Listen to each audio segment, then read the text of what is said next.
nice kit. So we were going to go down and we blew the motor in the Rover, and all of our friends were like, "Oh, are you still gonna come?" Like, because we planned the trip, right?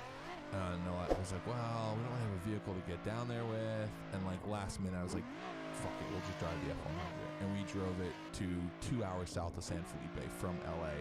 No problems. Everybody else on the trip had a problem. Really? The Rover just ran. I mean, the F100 just ran great. It has the worst tick and knock. It doesn't matter. Put fuel in it, run it. It runs great. It has no choke, so you have to like sit and warm it up for 5 minutes just to get it going, like sitting on the throttle.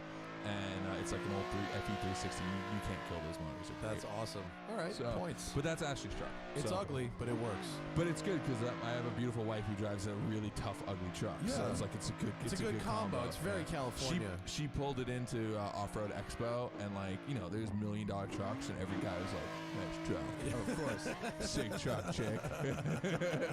and I was in the passenger seat, and I was like, I'll just be over here. Cool. Yeah. It's cool. I like that. My wife works on cars and stuff. So, dude, there's freedom in the fact that it's like a little bit rough too. You don't have to worry about it. It's great.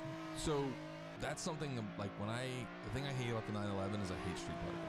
Yeah, like I just worry about it, and that's why I built the Nova, because I'm going back. Like I change it, but I come back. That's right. Okay. Like big into German cars, so on. But when I moved here, I just wanted like a car that was cool, but like you could street park and not worry that much about. And so when I built the Nova, it was like it was intentionally like I just want to keep it rough. Yeah. Like everything needs to be rough about it, so you could just park it wherever. And but at the same time, it didn't get too nice. It stayed rough. I still street park it. So like, I mean, I've had friends like send me a photo and be like, you know, the motor in this thing is like 40 grand, and you're parked on the street. I'm like, yeah, whatever. Like most people don't know. I'm gonna bleep that in the edit of this podcast.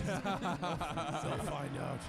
So, but yeah, it's like that thing is just super rad. I mean, we've done. Oh, there's the motor. There's a motor. The old motor. There. That's the old motor coming out.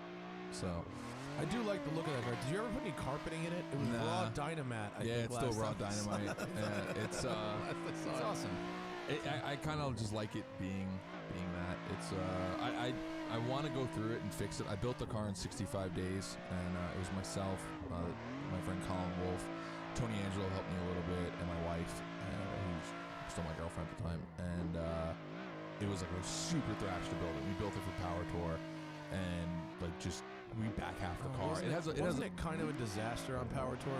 Yeah, it broke every day. Yeah. But it's like an Art Morrison frame. Like there's a lot of stuff in it, and that was the whole thing. Is I wanted the car to like when you look at it, you're like, oh yeah, cool. Like, and kids are always asking me like, oh, like how do I get my stance like that, or how does the car look like that? And I'm like, you back half the car and you put in an Art Morrison frame.